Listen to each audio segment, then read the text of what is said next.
ٹھیک ہے، تو اس کے بعد دیکھیں پھر کیسے اللہ تعالیٰ معرفت کے دروازے کھولتا ہے۔ تو یہ دوسری چیز ہے جو رکاوٹ بنتی ہے۔ حضرت ابوبکر صدیق رضی اللہ تعالیٰ عنہ کا بڑا پیارا خوبصورت واقعہ، بڑا مشہور واقعہ، غزوہ بدر کے اندر حضرت ابوبکر صدیق اسلام کی طرف سے لڑ رہے ہیں اور بیٹا کافروں کی طرف سے، دونوں لڑ رہے ہیں۔ بعد میں بیٹا مسلمان ہو گیا۔ ایک دن باپ بیٹا ہلکے پھلکے خوشگوار موڈ میں بیٹھے ہوئے ہیں، تو بیٹے نے کہا ابا جان وہ بدر کے اندر میں کافروں کی طرف لڑ رہا تھا، 2 دفعہ آپ میری تلوار کی زد میں آئے، میں نے دونوں دفعہ یہ سوچ کر لحاظ کر لیا کہ میرا باپ ہے۔ باپ نے کہا پتر وہ تمہاری تلوار تھی جو باپ کا لحاظ کر گئی، اللہ کی عزت کی قسم میں 2 دفعہ تیری تلوار کی زد میں آیا تو انہیں چھوڑ دیا، تو 1 دفعہ میری تلوار کی زد میں آ جاتا، اسی وقت تیرا سر قلم کر کے رکھ دیتا۔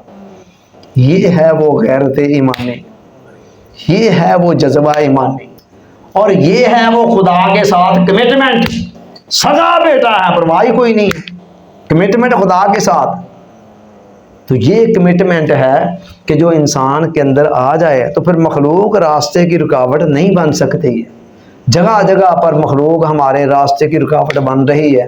ہم جگہ جگہ پر بیوی بچوں کے تقاضوں کو، بہن بھائیوں دوست احباب کے تقاضوں کو پورا کرتے وقت کئی جگہ پر شریعت کی حدود کو پامال کر رہے ہوتے ہیں، مجبور ہو جاتے ہیں ایسے ہی۔ تو اس کا مطلب یہ ہے کہ ہم کمٹمنٹ کے اندر اتنے سچے نہیں ہوتے ہیں، اتنے مخلص نہیں ہوتے ہیں۔ اللہ اس بات کا حقدار ہے کہ دل کی دنیا کے اندر پہلا مقام اس کا ہو۔ کلو شیء ہالک الا وجہ اللہ، قرآن کہتا ہے ہر چیز فنا ہونے والی ہے سوائے تیرے رب کے۔ اور فانی سے جب آپ دل لگائیں گے، فانی کی محبت جب دل میں آئے گی نا ڈائریکٹ اللہ کو بائی پاس کر کے، تو وہ دل کو بھی مردہ کر دے گی فنا کے اثرات، اور جب باقی کی محبت آئے گی تو دل کو بھی زندہ کر دے گی۔ اچھا مجھے یہ بتائیں اہل دل کو اہل دل کیوں کہتے ہیں؟ اولیاء اللہ کو کہتے ہیں جی اہل دل، دل والے۔ تو دل تو میرے پاس بھی ہے، آپ کے پاس بھی ہے، ہمیں کیوں نہیں کہا جاتا دل والے؟ ان کو ہی کیوں کہا جاتا ہے؟ اس لیے کہ انہوں نے دل اللہ کو دیا ہوتا ہے، اور جب اللہ کو دیا ہوتا ہے تو پھر وہ دل بڑا انمول ہو جاتا ہے، کیونکہ کسی بھی برتن کی قیمت کا دار و مدار اس کے اندر رکھی ہوئی چیز پر ہوتا ہے۔ اتنے بڑے صندوق کے اندر آپ نے کپڑے ٹھونسے ہوتے ہیں، اس کی کتنی قیمت ہوتی ہے، اور اتنی کی ڈبیا کے اندر آپ نے ہیرے جواہرات رکھے ہوتے ہیں، ان کی کتنی قیمت ہوتی ہے۔ تو اصل چیز وہ باہر والا برتن نہیں ہوتا، اس کے اندر موجود جو مٹیریل ہوتا ہے نا اس کی قیمت ہوتی ہے۔ تو اسی طرح میں بتا رہا ہوں کہ جن دلوں کے اندر اللہ آ جاتا بڑے انمول ہو جاتے ہیں، قیمتی ہو جاتے ہیں، تو پھر کیا ہوتا ہے؟ پھر ان کو کہا جاتا ہے یہ اہل دل ہے۔ اور آج دیکھیں ہمارے دلوں کے اندر کتنی نفسانی محبتیں ادھر ادھر کی چھائی ہوئی ہیں، اور اس کے نتیجے میں دل کی دنیا کے اندر کیسے اندھیرے طریقیاں ہیں وغیرہ وغیرہ۔ جب اللہ کی محبت کا سورج طلوع ہوگا نا تو یہ ساری طریقیاں چھٹ جائیں۔ دیکھیں رات کے وقت آسمان پر کتنے ستارے ہوتے ہیں، ادھر ایک سورج طلوع ہوتا ہے سب غائب ہو جاتے ہیں، اس کے بعد سورج کا راج ہوتا ہے۔ یہی کچھ دل کی دنیا میں کرنا ہے۔ خدا کی محبت کا سورج جب یہاں طلوع ہوگا تو پھر باقی ساری چیزیں پتہ ہی نہیں چلے گا کدھر چلی گئی، دھند کی طرح غائب ہو جائیں گی، جیسے سورج کے نکلنے پر دھند غائب ہو جاتی ہے۔ یا جیسے جنگل کے اندر شیر جب تک اپنی کچھار میں بیٹھا ہوتا ہے، چھوٹے چھوٹے جانور بھی چھلانگیں لگا رہے ہوتے ہیں، اور جب شیر باہر نکلتا ہے ہر چیز غائب ہو جاتی ہے۔ تو انسان کے دل کے اندر جب تک اللہ کی محبت نہیں آتی تب تک وہم ہیں، وسوسے ہیں، پتہ نہیں کیا کیا سوچے ہیں، اور کیسی کیسی ظلمانی نفسانی شہوانی محبتیں جنم لیتی رہتی ہیں، اور کیسی کیسی خواہشات جنم لیتی رہتی ہیں۔ اور جب خدا کی محبت ایک دفعہ آ جاتی ہے تو پھر زندگی گزارنے کا مزہ کچھ اور ہو جاتا ہے، پھر جینا بہت آسان ہو جاتا ہے، مرنا بہت آسان ہو جاتا ہے۔ تو لذت آشنائی کے اندر یہ دوسری بڑی رکاوٹ ہے جس کو مخلوق کی ایکسٹرا قسم کی محبت کہتے ہیں۔ میں نے بتایا کہ اس کی 2 قسمیں ہیں، اور پہلی والا تو ورک ہی پھاڑ دینا اگر آپ خدا کے متلاشی ہیں تو، یا پھر خدا سے کہہ دیں کہ مجھے تیری ضرورت نہیں ہے۔ یہ دونوں چیزیں ایک دوسرے کے اینٹی ہیں، جیسے رات اور دن ایک دوسرے کی ضد ہے، یا مشرق اور مغرب ایک دوسرے کی ضد ہے۔ اور اگر آپ خدا کے طلبگار ہیں تو پھر وہ پہلی کو تو بالکل چھوڑ دیں، اور دوسری کے اندر کرنا کیا ہے کہ مرکز و محور دل کے اندر جب اللہ کی آشنائی آ گئی نا تو پھر تو یہ ایٹومیٹکلی کی چیزیں چھوٹ جانی ہیں جو لذت آشنائی کی بات کر رہے ہیں۔ حضرت حسن بصری فرماتے ہیں رحمۃ اللہ علیہ کہ جب اللہ سے محبت ہونے لگتی ہے تو مخلوق سے وحشت ہونے لگتی ہے، پھر تو خود چھوٹ جانی ہے. لیکن ابتدا کے اندر اس رکاوٹ کو دور کرنے کے لیے، اس منزل تک پہنچنے کے لیے کچھ نہ کچھ ہمیں جبرن تکلفاً یہ کرنا پڑے گا کہ جو ہم نے بہت زیادہ ایکسٹرا قسم کی اہمیت دے رکھی ہے نا دنیاوی تعلقات، رشتے ناتوں کو، ان کو کچھ کم کر کے تھوڑا سا جبرن اپنے آپ پر جبر کرتے ہوئے اللہ کی محبت کو ایک مرکز و محور بنائیں. چلتے چلتے پھر جب لذت آشنائی آئی تو یہ ساری چیزیں پھر کسی تکلف کے تحت نہیں، پھر خود بخود دل کا حال ایسا بن جائے گا. اللہ تعالیٰ سوچنے سمجھنے یاد رکھنے عمل کی توفیق عطا فرمائے. وما علینا الا البلاغ.